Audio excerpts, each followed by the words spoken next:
अस्सलाम वालेकुम दोस्तों, वेलकम टू माय चैनल। दोस्तों आज की वीडियो में हम बात करने वाले हैं स्वामी नारायण के टॉप ब्यूटीफुल टेंपल के बारे में। दोस्तों हम बात करने वाले हैं अक्षरधाम के बारे में। दोस्तों आप तो जानते ही हैं अक्षरधाम स्वामी नारायण का सबसे बड़ा और खूबसूरत मंदिर है। दोस्तों इसी के बारे में आपको सब कुछ बताने वाले हैं और इसकी हिस्ट्री के बारे में आपको कंप्लीट इन्फॉर्मेशन देने वाले हैं। तो चलिए दोस्तों वीडियो को शुरू करते हैं बगैर किसी देरी के।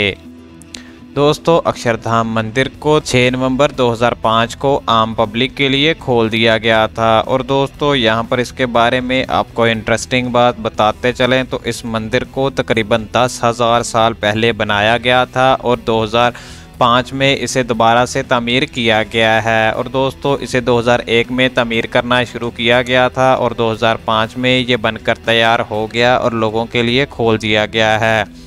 दोस्तों ये मंदिर 10,000 साल पुराना होने की वजह से इसका डिज़ाइन भी 10,000 साल पहले का जो हिंदुओं का इंफ्रास्ट्रक्चर स्टाइल था उसी के तहत इसे बनाया गया है। और दोस्तों इस मंदिर के आप बड़े होने का अंदाज़ा इस बात से लगा सकते हैं कि ये मंदिर तकरीबन 100 एकड़ पर फैला हुआ है और 100 एकड़ पर इसकी सिर्फ और सिर्फ इमारत मौजूद है। इसके गार्डन भी हैं जो इसके अलावा हैं।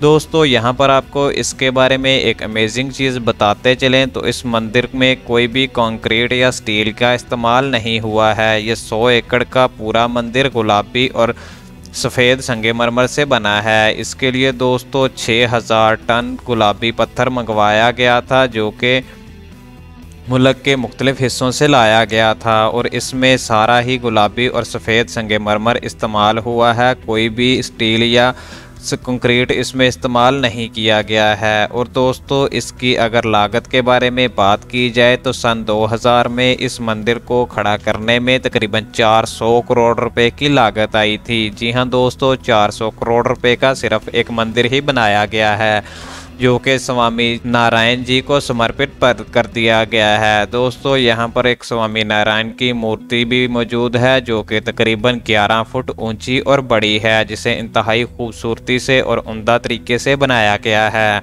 इसके अलावा दोस्तों स्वामी नारायण के अलावा यहाँ पर 20,000 से ज़्यादा मूर्तियाँ मौजूद हैं जो कि इस मंदिर की दीवारों पर बनाई गई हैं और इनको भी इंतहाई खूबसूरती से पत्थर को काट काट के बनाया गया है। कुछ मूर्तियां दोस्तों यहाँ पर पीतल की मौजूद हैं और लोहे से भी बनाई गई हैं, लेकिन ज़्यादातर मूर्तियां यहाँ पर पत्थर को काट के बनाई गई हैं जो कि देखने में बहुत ही खूबसूरत दिखाई देती हैं। ये दोस्तों मंदिर के अंदर ही नहीं बल्कि आपको मंदिर के बाहर भी जगह जगह पर दीवारों पर ये मूर्तियाँ बनी दिखाई दे रही होंगी जो कि देखने वालों को अपने अंदर समा लेती हैं कि यार ये कितनी खूबसूरती से इसने बनाया होगा। इसलिए दोस्तों इस मूर्ति को तराशने में ही 5 साल का अरसा लगा और ये मंदिर 5 साल में तैयार हुआ है।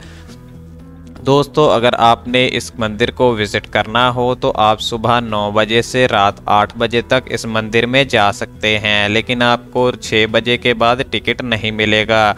6 बजे टिकट काउंटर बंद हो जाते हैं। दोस्तों बुज़ुर्ग लोगों के लिए 400 रुपये का टिकट जबकि जवान लोगों के लिए 200 रुपये का टिकट है और बच्चों के लिए टिकट 100 रुपये का है। और दोस्तों 4 साल से छोटे बच्चों की एंट्री इसमें फ्री है। और दोस्तों यहाँ पर जाने से पहले आपको अपना मोबाइल और कैमरा बाहर ही रखना होगा क्योंकि इस खूबसूरत इमारत की तस्वीर अंदर से लेने की इजाज़त नहीं है और मोबाइल और कैमरा अंदर ले जाने की इजाज़त नहीं दी जाती। इसके अलावा दोस्तों यहाँ पर जाने के लिए आपको खाने पीने की चीज़ें भी बाहर ही छोड़ना होंगी क्योंकि कोई भी खाने की चीज़ आप अंदर नहीं ले जा सकते क्योंकि सफाई का ख़ास ख्याल रखा जाता है। और दोस्तों अगर आपने यहाँ पर जाना हो तो पीर का दिन बिल्कुल ही ठीक नहीं होगा क्योंकि इस दिन ये मंदिर बंद रहता है क्योंकि मंदिर 6 दिन खुला रहता है और एक दिन यहाँ पर छुट्टी होती है और मंदिर बंद रहता है। दोस्तों इस मंदिर की खूबसूरती का अंदाज़ा आप इस बात से लगा सकते हैं कि पूरे भारत से लोग इस मंदिर को देखने के लिए आते हैं। और दोस्तों यहाँ पर देखने के लिए आने वालों की टूरिस्ट से ज़्यादा भक्तों की उम्मीद होती है जो कि इसे देखने के लिए आते हैं और स्वामी नारायण को माथा टेकने के लिए आते हैं। और दोस्तों इनकी पूजा का भी बहुत ही बड़ा इंतज़ाम होता है जिसमें हज़ारों लोग शिरकत करते हैं और अपने मनों को मुनव्वर करते हैं। और भी दोस्तों इसमें बहुत सी ऐसी चीज़ें मौजूद हैं जो कि देखने के काबिल हैं। दोस्तों इसमें बहुत सी एनिमेटेड चीज़ें भी बनाई गई हैं जो कि स्वामी नारायण की ज़िंदगी को उजागर करती हैं। और दोस्तों इसमें आपको एक मूवी नुमा चीज़ भी देखने में मिलती है, जिससे आप देख सकते हैं कि इंसान का ज़िंदगी का चक्कर कैसे चलता है, कि वह पहले कैसा होता है, फिर उसकी ज़िंदगी कैसी हो जाती है, और इसके बाद जब मर जाता है तो इसका जन्म किस सूरत में होता है। इसके अलावा भी दोस्तों इसमें बहुत सी टेक्नोलॉजी की चीज़ें इस्तेमाल की गई हैं और टेक्नोलॉजी से ये भरा पड़ा है। और स्वामी नारायण को देखने वाले आने वाले लोगों को यहाँ पर टेक्नोलॉजी के ज़रिए भी बहुत सी चीज़ें दिखाई जाती हैं। तो दोस्तों ये थी आज की वीडियो पसंद आने की सूरत में वीडियो को लाइक करें और ऐसे मज़ीद इन्फॉर्मेटिव वीडियो देखने के लिए हमारे चैनल को सब्सक्राइब करें। Thank you for watching.